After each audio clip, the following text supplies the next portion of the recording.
December 18th, 2023, began as a quiet, freezing night in Jishishan County, Gansu. At 11:59 p.m., the earth erupted a magnitude 6.2 earthquake tore through the darkness. Homes that had stood for generations crumbled in seconds. Mei, a villager, shielded her child as their roof collapsed. Outside, survivors stumbled into a landscape of rubble and bitter cold, searching for loved ones.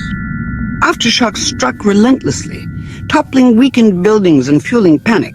The quake destabilized mountainside, unleashing landslides that buried roads and homes.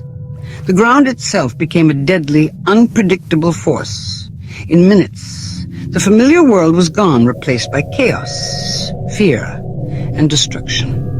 The silence of the night was replaced by cries for help and the groan of shifting earth. For thousands, survival became a desperate struggle against both nature and the elements. The disaster's true scale was only beginning to unfold. In the darkness, hope and terror mingled as the community faced the unimaginable. The night the earth shook would change Jishishan forever. The earthquake's devastation was measured in lives, not just buildings. Mr. Zhang survived, but lost his wife and grandchildren when their home collapsed. Traditional mud brick houses, built without modern engineering, became deadly traps. Liang, a young boy, was pulled from the rubble, an orphan, traumatized and alone. Children, the most vulnerable, faced a lifetime of scars. Over 150 people died, nearly 1,000 were injured, and more than 145,000 were left homeless in the dead of winter. Each statistic was a family, a future lost. The quake exposed deep vulnerabilities in rural China's housing and safety net. The tragedy was not just physical. It tore families and communities apart. The pain and loss would echo for a generation. Behind every headline was a personal story of heartbreak. As dawn broke, rescue teams raced against time and freezing temperatures.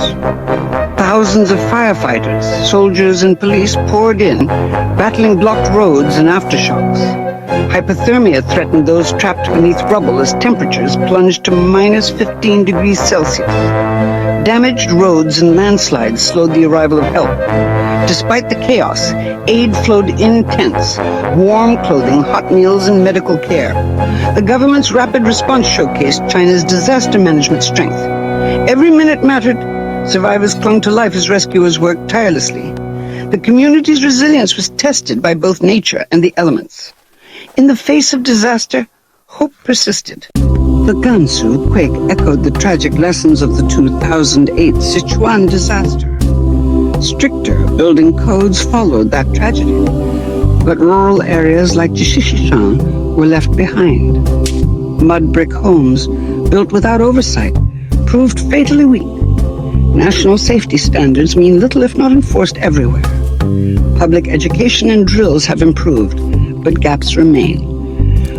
Early warning systems can save lives, but only if people know how to respond. True safety requires both technology and community preparedness. The quake was a stark reminder resilience depends on knowledge, practice, and equal protection for all. The future demands action, not just memory. Amid the ruins, hope emerged in acts of solidarity and determination. The government pledged to rebuild stronger, safer homes for all. The goal: close the gap between rural and urban safety and invest in earthquake-resistant infrastructure. Expanding early warning systems and public education became urgent priorities. The tragedy underscored the need for preparedness, science, and community. Jishishan's story is one of loss, but also of resilience and learning. The best way to honor the lost is to build a future where such tragedy is never repeated.